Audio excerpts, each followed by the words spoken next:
stars of the plant-based movement, Dr. Neal Barnard of PCRM.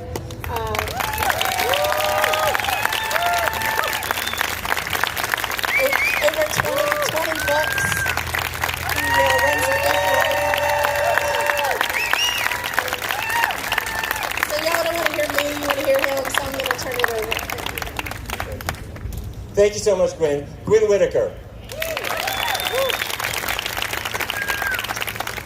We have a special arrangement with Fairfax. If you've been on a perfect diet for the past couple of weeks with no mistakes at all, it'll seem kind of sunny and warm. If you made any like indiscretion, it'll be just a little breezy and cool. But that'll change over the course of the day. Okay, I want to share with you an experience of an individual. We were doing a research study a number of years ago, and a man came in named Vance. And Vance was signing up for a diabetes research study because he knew all about this disease. Family members had it. He said, this means I'm probably going to go blind, probably lose a leg, maybe have a heart attack.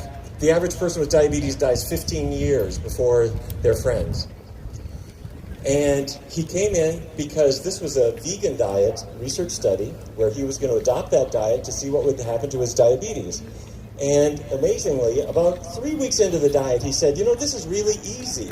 I thought this was going to be challenging, but instead of the meat chili, I make the bean chili. Instead of meat on my spaghetti, I have the tomato sauce. This is not hard. You don't have to count calories and so forth. And over about a year, he lost 60 pounds. He stopped his diabetes medications. And if you know about diabetes, we use a blood test called A1C, hemoglobin A1C. And that's a measure of your blood sugar control. And when he started out, it was 9.5, which is bad. We wanted below 7 if you've got diabetes. Within a year, he was at 5.3. Now, 5.3 is normal. In other words, here was a man who came in with out-of-control diabetes within a year just from changing his diet. He's on no medications, and all signs of diabetes are gone. And I want to tell you something. When I saw his blood test, I paced around in my office for quite a while to decide, could I tell him that he didn't have diabetes anymore? Now that sounds silly because we see diabetes going away all the time. But at that time, it was remarkable. So what we've managed to see is that these diseases, diabetes, hypertension, if you look at something like heart disease, cardiovascular disease, these are not one-way streets. These are two-way streets. You can get them and you can make them go away. So how did we get on this diet? This meaty kind of diet that leads us into problems. Let's back up and see how the heck we got here. This is a cheetah. And a cheetah's top speed is about 70 miles an hour. And the reason that a cheetah can go 70 miles an hour is that a gazelle, its top speed is about 60 miles an hour. And he's going to be dinner for the cheetah. Now, you could take an average individual, and their top speed, even if they train a lot, is going to be maybe 15 miles an hour. Why are we so slow? It's because our dinner isn't going anywhere. It's just hanging out there, and you don't really have to track it down and to eat. We are herbivores. And in fact, if you look at our great ape cousins, whether it's chimpanzees or gorillas or bonobos or orangutans, they're eating things they can pick with their hands. There's relatively few exceptions. Once in a while, a chimpanzee might chase down and kill a monkey, but for the most part, they are herbivores. And if you look at humans, yes, we have really great dress sense and so forth. Yes, we're clever, but we are slow as can be. And if we had to track down animals, we'd never get there. So how did this change? It changed with that rock. Once we figured out how to turn that rock into an arrowhead, the top speed of an arrowhead is about 150 miles an hour. And now, your 7-year-old daughter can actually shoot something that could kill. You could kill an animal, and you can eventually catch up and dismember it and eat it. And that became kind of faddish. And so, in prehistoric times, people started painting on their cave walls pictures of the effective hunts that they might hope to have. And as time went on, we decided we don't really want to be hunting so much. Let's make them all come to us. And we invented farming. and farming got more and more intensive, less and less attractive. And as you all know, it's an environmental nightmare. The animals are not volunteers. They're not having a great time. If you go down to North Carolina and talk to any of the hog farmers or the people who live next door to them, they'll give you an earful of what's wrong with that industry, but it's become very popular. And meat has become something that people just view with, they really prize this stuff. Despite the fact it's not doing us any good, people really push this. Yes, take my picture with this fabulous big steak. She's not going to do that with a salad, now is she? Oh, yes, take my picture. No. The problem is, it becomes less funny once you realize that this leads to heart attacks. So, the introduction of meat into the human diet introduced something that we'd never eaten before, and it's that. That's cholesterol. Cholesterol is effectively not in plant products. So if you look up animal products, can you see this? Can you see this in the back? If you have really good eyesight, I hope you can see this. Notice the difference. Animal products have cholesterol. Plant products don't. And you might think about, well, fish, isn't that the healthy food? Well, where's the fish? Salmon looks a whole lot like beef and not very much like broccoli, doesn't it? Now, even worse is saturated fat. Is that a familiar term? Saturated fat, that's the solid fat. That's as bacon grease cools down and becomes solid. Saturated fat in meat and in dairy products triggers your body to make more cholesterol. There's a lot of it in animal products, and there isn't much of any in plants. So once we started to take those rocks and make them into arrowheads and shoot animals and start eating them and then domesticating animals, we suddenly were shifting our diet from a cholesterol-free, very low-fat diet to a high-fat, cholesterol-laden diet. And even worse, if you look at the protective things, like fiber and vitamin C, they're plentiful in plants, and they're not there in animal products. So a meat-based diet is a deficient diet. And that set us up for all kinds of health problems. Here's what happens. This is a healthy artery, and you see those little red blood cells? They're carrying oxygen through to the heart muscle or to the brain. And then if you eat enough cholesterol and it irritates the artery wall, that ends up causing an atherosclerotic plaque, like a blister. And that blister can pop, and once it does, you get a blood clot that stops blood flow completely. It's just like a cork in your artery.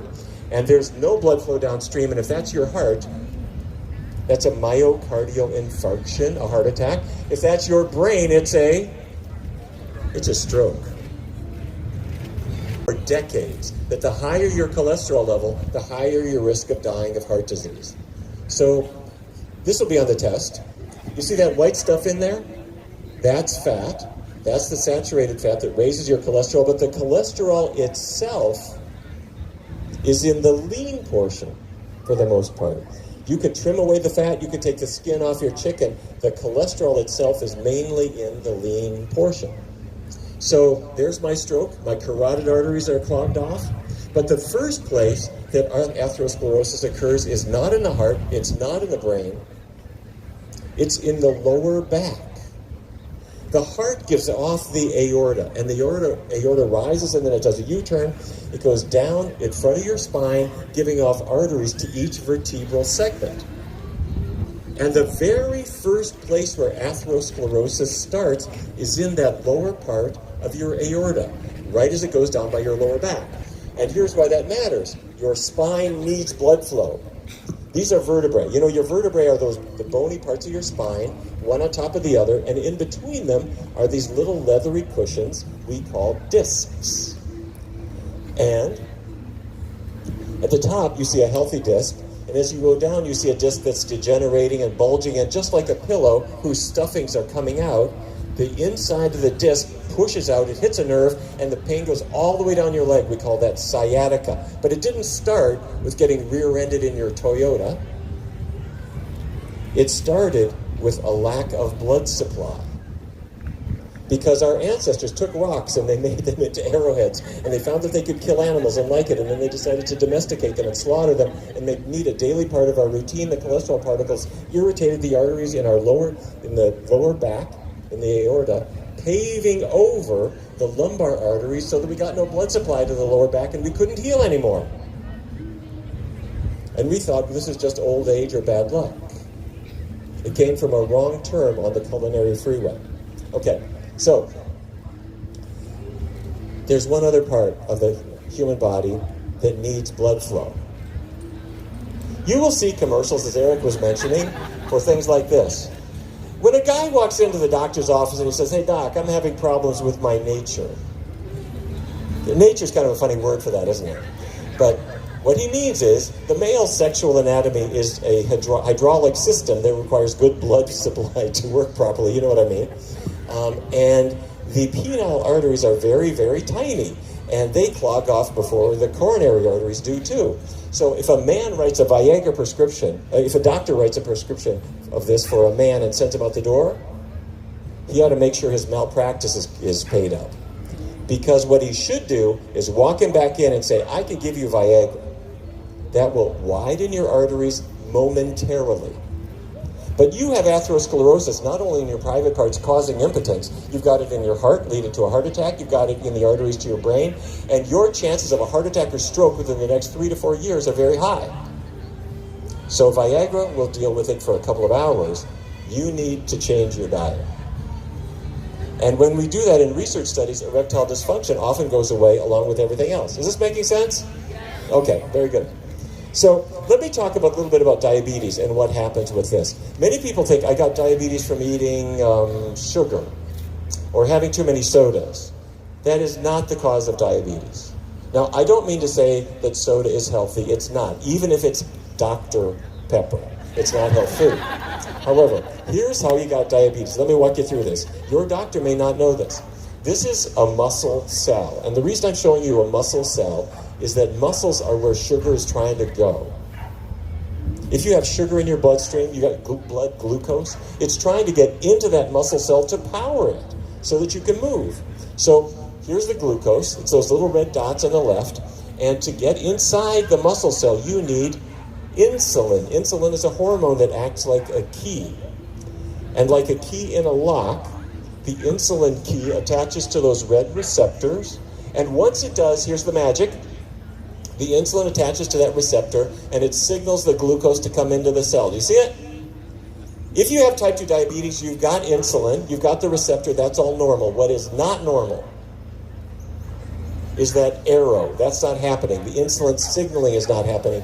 And the reason it's not happening is from all those yellow globs. That's beef fat.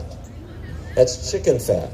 That's fryer grease. That's fish oil. That's extra virgin olive oil. All the fat that's in our foods clogs up the cells so the insulin can no longer signal. It's like if a prankster put chewing gum in your front door lock, you might have a perfect key, but it's not going to open up that door. You don't have chewing gum in your cells, you've got fat in your cells. So why did Vance's diabetes go away? Because he was on a vegan diet. How much animal fat is there in a vegan diet? There isn't any. And if you keep the oils low too, then that fat goes away and the insulin signaling comes back and your blood sugar goes down, down, down, down, down, and the doctor says, "I don't know what you're doing, but I need to cut back your insulin." And if you're lucky, it'll be stopped completely. If you get to this disease soon, after diagnosis, you can make this go away. Is this making sense? Yeah. Okay, good. So, by the way, doctors hate words like fat. It's only got 3 letters, 1 syllable. So we'll call it intramyocellular lipid to make it sound more scientific. But that's the fat inside the muscle cells, also in the liver cells. And if a person has type 2 diabetes, that is our target. Vegan diet eliminates the animal fat, keep the oils really low, get the intramyocellular lipid out of your cells. You've got a shot at getting rid of this disease. Okay. So, do you know the work of Dr. Dean Ornish? He said, I want to not just prevent heart disease, I want to see if I can reverse it. I want to see if I could take that ugly-looking artery at the bottom and clean it out so it looks like that artery at the top. And he used not drugs and not surgery and not Roto-Rooter. What he used was a simple program of vegetarian foods. Why vegetarian foods for heart patients? Why would you do that? Okay, no cholesterol, no animal fat, right. Half-hour walk every day. Manage stress, which is why he didn't do the study in Fairfax, Virginia. Avoid tobacco. That was the whole program. And In a year, total cholesterol dropped 24%. Are you familiar with LDL, bad cholesterol? Dropped 37%. Your average person lost 22 pounds. But when they did angiograms to show the tiny trickle of blood that got through the arteries were opening up so much you could see a measurable difference in 82% of patients in the first year without drugs, without surgery, with nothing but this simple lifestyle program. So my research team was impressed by that, and we decided to do the same program only for people who didn't have heart disease. They just wanted to lose some weight. So we brought in a group of people, 64 overweight women, and put them on either a low-fat vegan diet or a conventional diet. And we asked them not to limit calories, not to change their exercise, and we didn't get them to eat at restaurants or whatever they're going to do. And fruits and grains and vegetables and legumes were what we were encouraging them to eat. Legumes are beans, peas, lentils, foods that grow in a pod, exactly. And our participants were horrified when we told them that they could eat all the pancakes they wanted, and they could have pasta with no limit, because they thought, that's going to make me heavy. Oh, I want to tell you something. When we do our research studies, we always ask the participants to come back every week so we can get together and see how we're doing as a group. And after about week 3 or 4, one of the participants said, hey, Dr. Barnard, I found a treat that I can have on your low-fat vegan diet. I thought, uh-oh, I wonder what this is. She opened her purse and she pulled out a pack of Twizzlers. And you know what? It's true. Twizzlers are vegan. If you look at the ingredients, it's just sugary, starchy, artificially colored junk. And she made sure that all of my research participants knew that you could have unlimited Twizzlers on Dr. Barnard's vegan diet. Anyhow, be that as it may, the individuals, their carbohydrate intake went up because they're eating rice, and they're eating potatoes and sweet potatoes and fruit. Their fat intake went down very nicely. But then when we looked at people after 14 weeks, the people on the vegan diet lost about 13 pounds, 5.8 kilograms, and the control group lost only 8 pounds. So what we were finding is that when people switch the type of foods they're eating, even if they don't limit their calories, even if they don't exercise, even if they don't limit their portion sizes at all, they lose a lot of weight, about 1 pound per week. So why is that? Oh, by the way, we tracked them for 2 additional years. They never put the weight back on. So why would you lose weight? The first reason is that you're eating fiber. Plants have fiber. It fills you up with no calories, so you're just eating less. The second is you're not eating so much fat anymore. And fat has, this will be on the test, 9 calories per gram of fat. That's true for beef fat, chicken fat, fish oil, and even vegetable oils have 9 calories per gram. So if you're trying to lose weight, just set the fat off to the side and don't eat it. Carbohydrates have only 4 calories per gram. That's true whether it comes from potatoes or bread, or even pure sugar has only 4 calories per gram. So people lose weight. But the other thing is this. We measure the body metabolism as people go vegan. And it's amazing to see. They come into our office, they lie down on an exam table, and we put a clear plastic, it's almost like a helmet, over their head and shoulders. And we're measuring how much oxygen they're taking in and how much carbon dioxide they're putting out.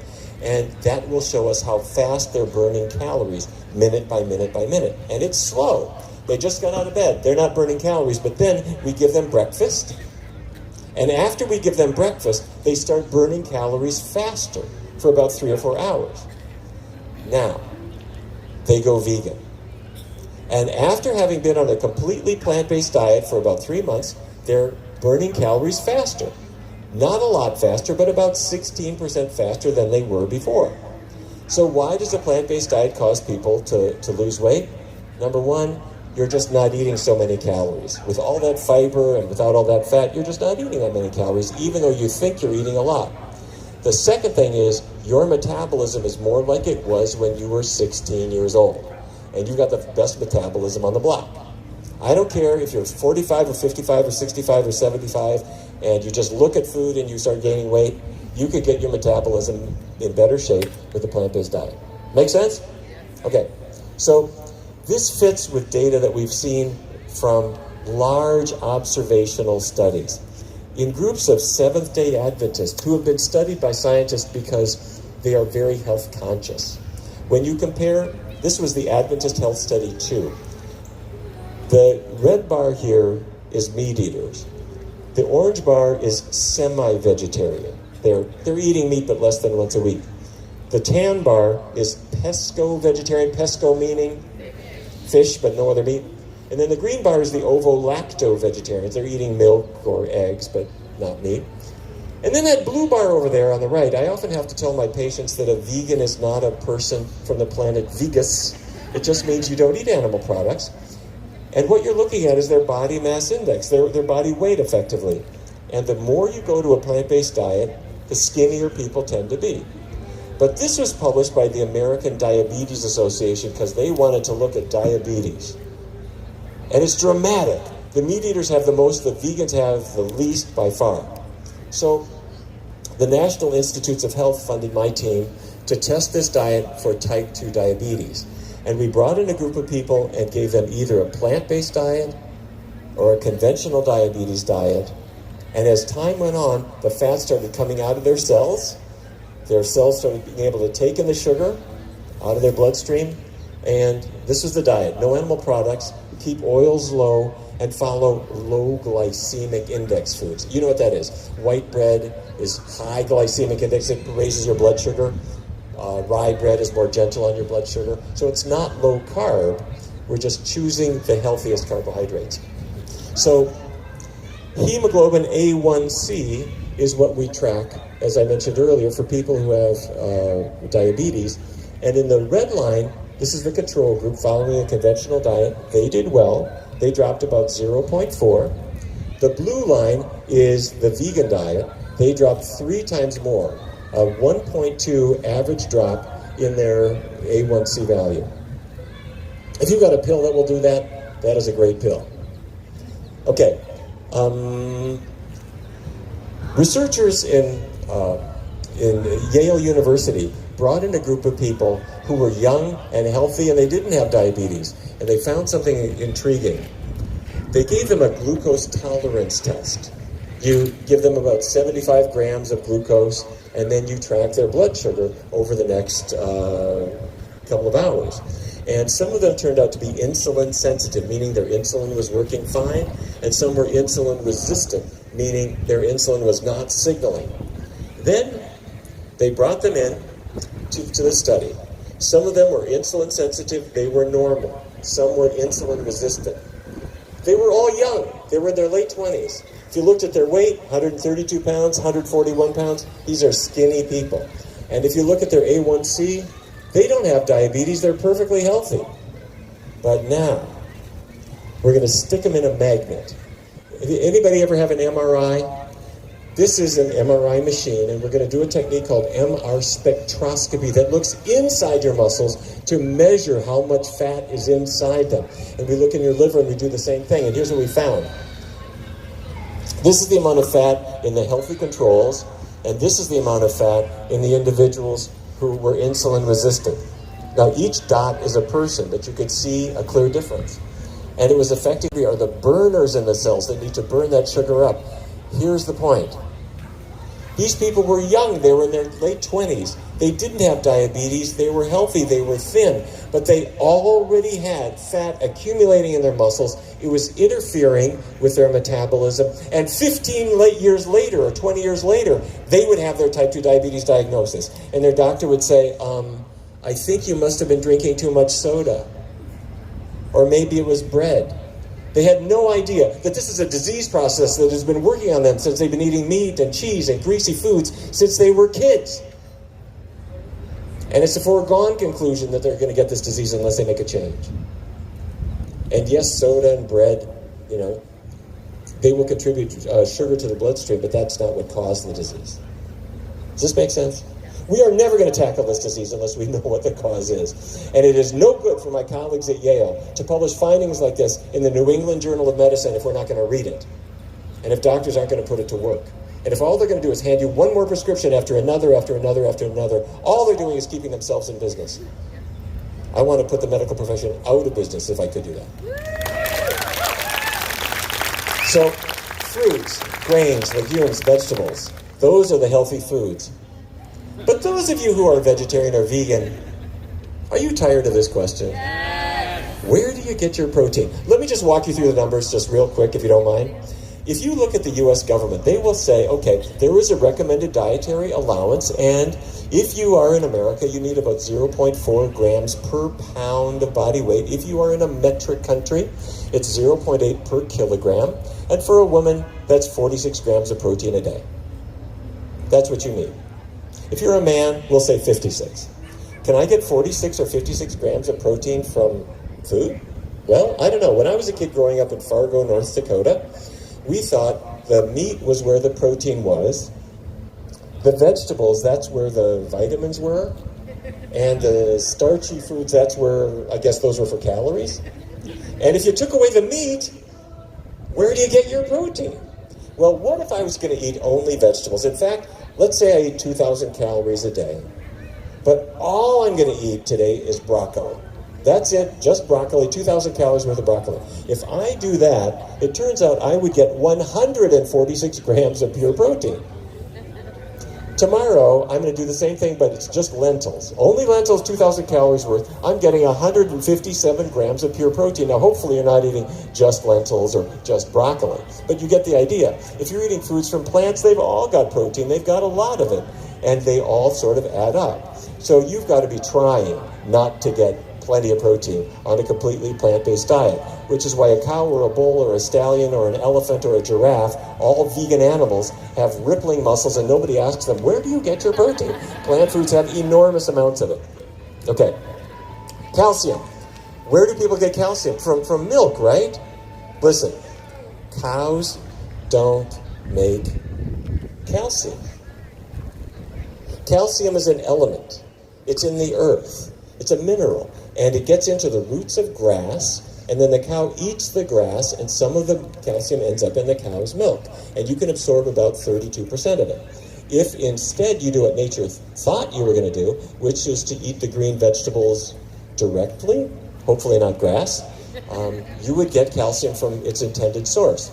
So if you look at typical green leafy vegetables, they have lots of calcium in them. I put spinach in parentheses because it's very poorly absorbed, but the others very highly absorbed. And here's the absorption fraction, better than milk. So green leafy vegetables, lots and lots and lots of healthy calcium. Do fortify your diet with B12. I recommend that you just supplement with B12. You need it for healthy nerves, healthy blood. It's not made by animals or plants. It's made by bacteria. And some people will say that prior to the advent of modern hygiene, we had no trouble getting that bacterial source. Be that as it may, nowadays you really ought to take a B12 supplement. It's in every multiple vitamin you ever took, but you can also just get the supplements at the store. The smallest dose they have, just take it every day, you're going to be fine. Okay? Let me just cover a couple of other questions. Olive oil. Healthy? Well, let's have a look. Saturated fat is the bad fat, the bad part of fats that raises your blood cholesterol. And the second bar there, that's beef fat. It's about 50% saturated fat. And olive oil, that's the third to the right. That's much better. 13% fat. 13% saturated fat. By the way, there's coconut oil on the left. We'll get back to that in a minute. So olive is a better quality oil. However, unfortunately, we found some tricks that we can do. Let me draw an analogy. Let's say I wanted to eat sugar cane. How much sugar cane could I eat? It's so thick and fibrous, you probably wouldn't get through it very fast, would you? But if I made a factory to extract the sugar from sugar cane, can I go through sugar pretty fast? You bet. Well, how many olives can I eat? I can eat some. But if I have a factory that will extract the oil from the olives and put it in a bottle, here's what happens. In 50 grams of olives compared to olive oil, I've got 7.7 grams of fat versus 50. I've got 1.7 grams of saturated fat versus almost 7. And I've got 70 calories versus 442. So olives, fine. But once people find ways to extract the calories out of things and throw them all over your meals, you can see where the calories are starting to ramp up a little bit. Okay, what about coconut oil? You hear about coconut oil? People are saying this is healthy, this is wonderful. Those are people who have acreage with coconut trees on them. They're trying to sell you this stuff. It's great for putting on your skin or waxing your car. Don't put this into your mouth. It will raise your cholesterol level. People say, well, it's not as bad as butter. That's setting a pretty low bar. When researchers look at total cholesterol or LDL cholesterol, coconut oil definitely raises your cholesterol, okay? All right, if you have some, throw it away. Same with palm oil. Am I cheering you up? Sorry about that. Okay, what about fish? A lot of people say, well, I don't eat animal products except for fish. That's the healthy one, isn't it? Well, remember this? I was showing this list a little bit ago, and there's the fish.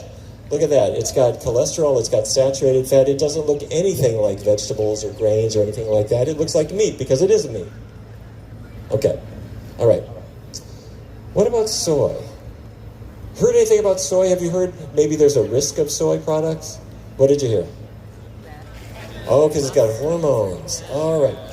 Back in the 1930s, researchers found that soy products and other plants have isoflavones, one of which is genistein, and it does look like hormones, like estradiol, which is a female hormone. It also looks sort of like testosterone. And the question was, could that cause cancer?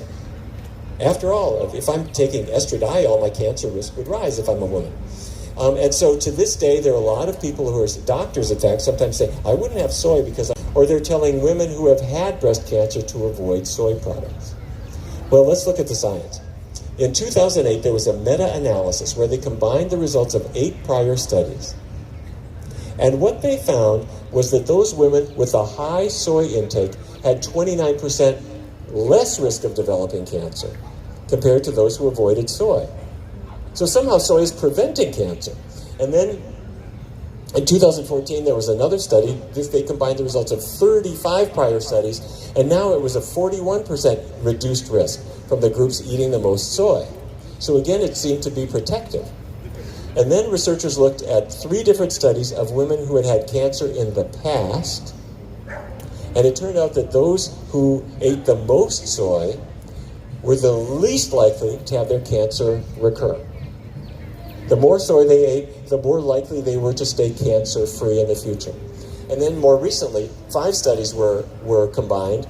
The red bar is the women avoiding soy. The yellow and green bars are the women consuming more soy. They had all had cancer in the past. And the more soy products they ate, the less likely they were to die of their cancer. The yellow bar is estrogen receptor negative cancers. The green bar is estrogen receptor positive cancers. The point is, it doesn't matter. It seems to help in both cases. So soy products are not necessary. A plant-based diet is not the soybean cheerleading club, but it doesn't cause cancer. If anything, it reduces cancer risk and it helps survival if a person has it. Okay? So more recently, we're seeing an interesting new phenomenon. Athletes are going vegan like crazy. And this, I'm going to credit Scott Jurek with this. Scott Jurek is one of these, you know Scott Jurek, an amazing runner. He will go 50 miles, 100 miles, 153 miles all at one clip, faster than anybody else can do that. And he would say, my recovery is better, I feel better, my oxygenation is better if I don't have the cheese and the Spam and the bacon in my diet. And then this is Rich Roll, super fast guy. And then Venus Williams went vegan because she had an autoimmune condition called Sjogren's disease, and her game was tanking. Went on a completely vegan diet. She got her game back, and Serena did the diet too to support her. And then Novak Djokovic, who won Wimbledon and the U.S. Open this past year, said, well, look, you're not going to get the best of me. He's vegan too. He owns a vegan restaurant. And then Derek Morgan and the Tennessee Titans, they had their best year in a long time because more than a dozen of them have all been going into a vegan kind of diet.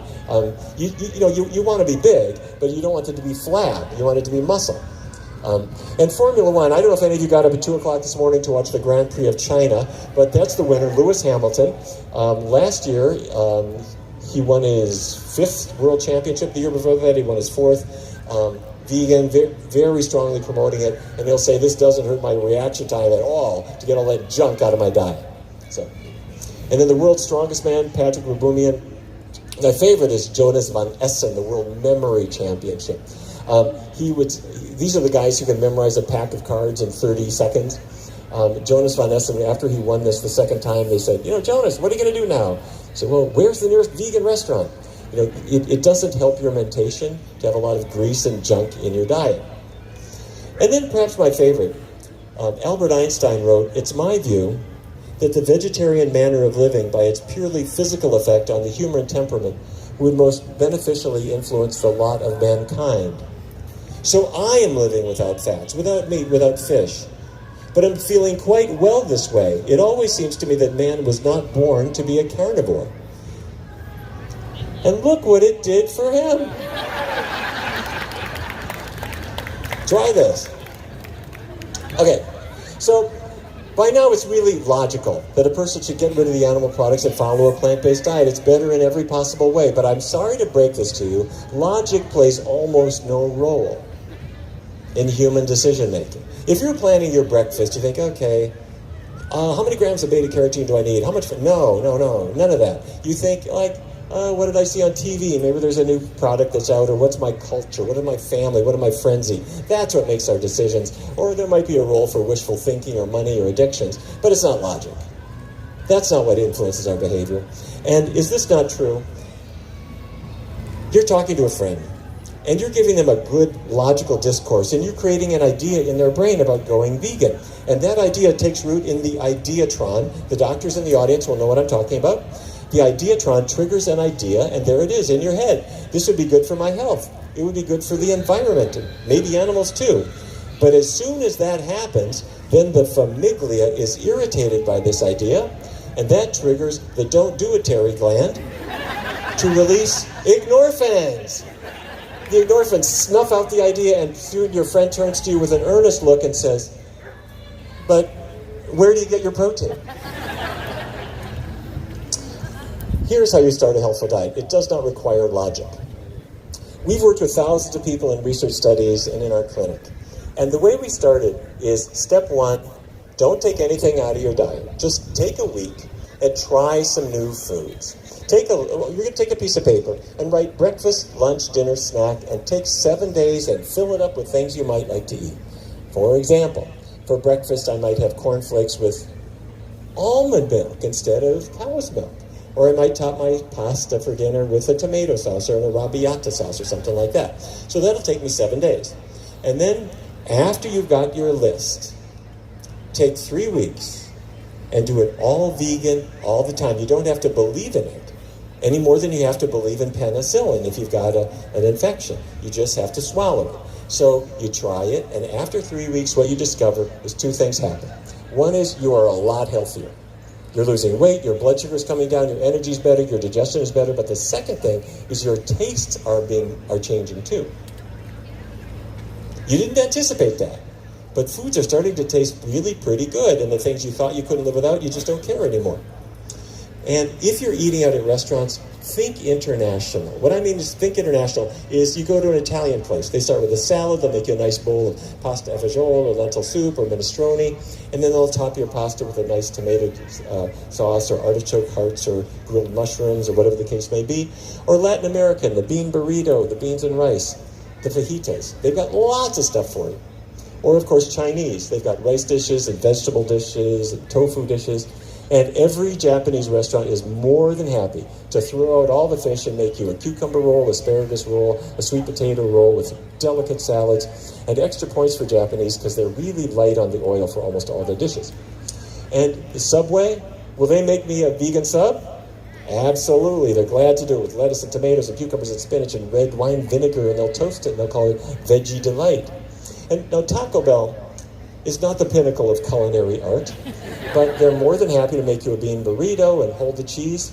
That's vegan too. So it can work. The last thing I just would like to talk with you about a little bit is the world is getting more diverse than ever. Am I wrong with this? You could be on a plane and you see that there are people from all walks of life, from many different countries. And here is a man who's Hindu, who doesn't want to eat beef. Here's a man who's raised Muslim, who doesn't want beef or pork. Here's a woman who's gluten-free. Here's somebody who's got a peanut allergy.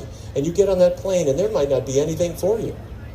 Or you might go into a restaurant, and there may not be anything for you either. So there are people who have so many different needs. Is there a way that we can serve them all? Well, I'm not sure that we're doing so hot with this now. Any of you are following a vegan diet and you go in and I'm sorry, all the soups have dairy in them. Or you're on a flight and at the last minute you had to change flights, so now you're going on an international flight. You should have called. Well, wait a minute. Here's my idea. What if we figure out what everybody has in common and see what we can eat? So, all right. So I'm on a plane, and here's a man who's Hindu. He doesn't want to have the beef, so bingo, get rid of it. And here's a man who's Muslim, so we're going to get rid of the pork and the shellfish. If let's say there's a woman who's Jewish, she doesn't want that either. And then here's a kid who's got a peanut allergy. Let's get rid of that. And some people are avoiding gluten. Bingo, get rid of that. And now, if you're vegan, you don't want the dairy or the eggs or the fish. I'm going to even get rid of the honey for you. And that leaves what? Vegetables, fruit.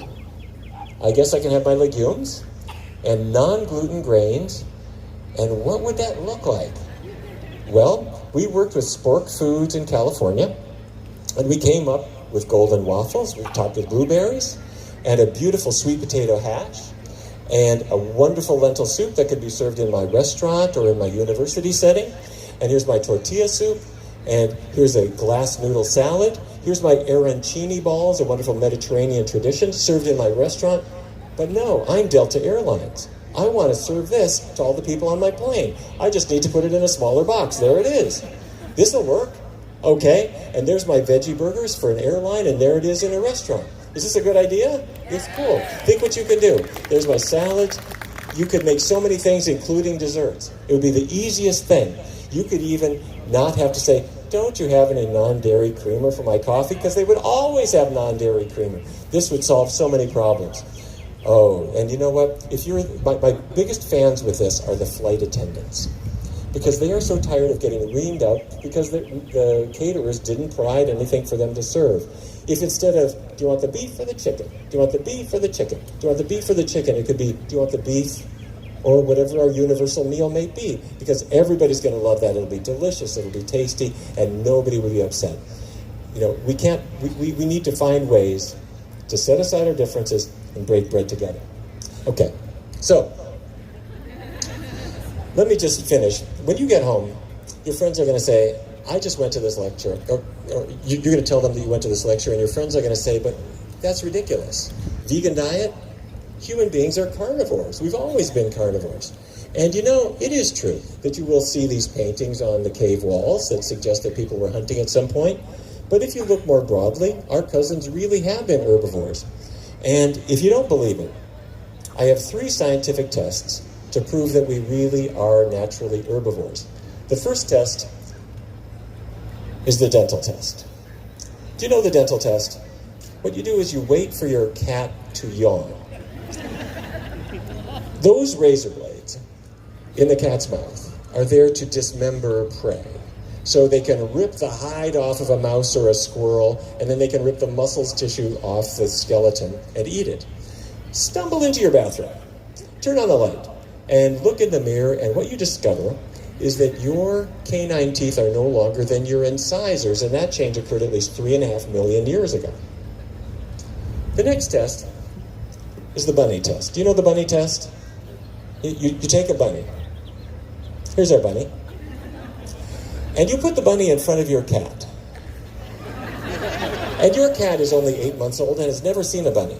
But your cat is a carnivore with a brain hardwired to devour that bunny.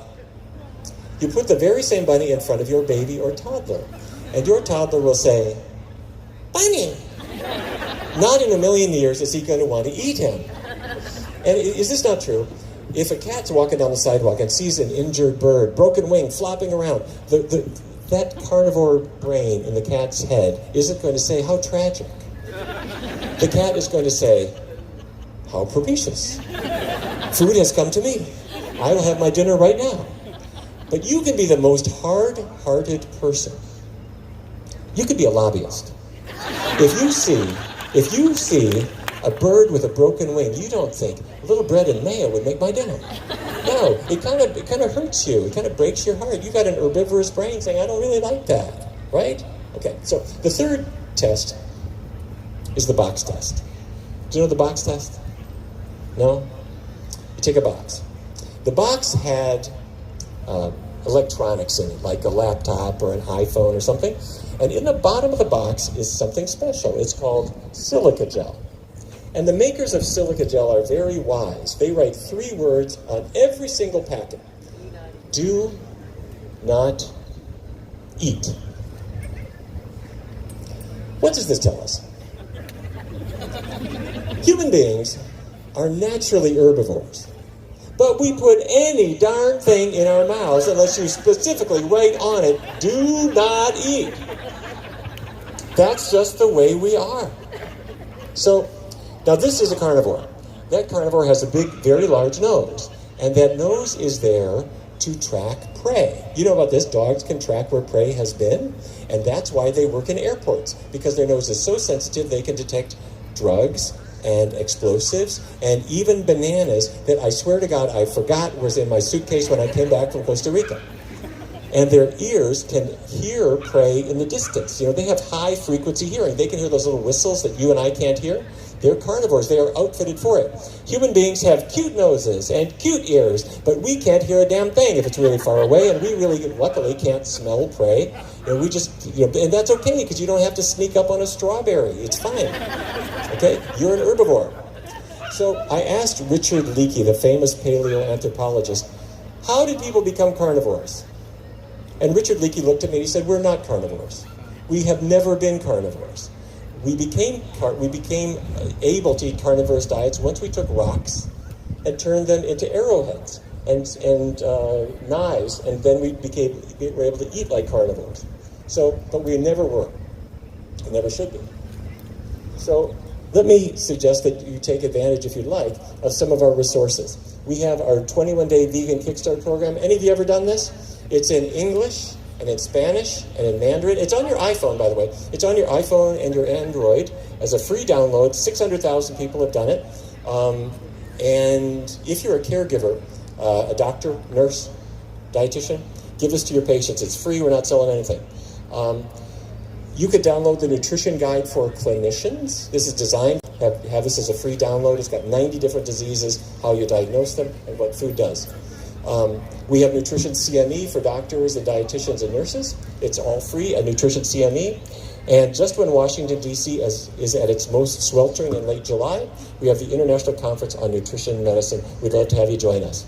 I've got lots of books. Our booth is just right over there around the corner, and I'd love to have you pick them up. My latest is this tiny little book, The Vegan Starter Kit. Every other book I wrote is big enough to prop open a door. This one is a little ugly book that you can read in 45 minutes, and it will give you the confidence to start this diet. So buy 10 of them, give away 9 of them, and you'll have all your friends joining you on their vegan diet. The last thing that I just want to say is a huge thank you to Gwen Whitaker and to all the other organizers of this conference. Let's make some noise. Let's let everybody else know what this healthy diet can do. Thank you very much. Thank you. Thank you so much. A round of applause for Dr. Neal Barnard.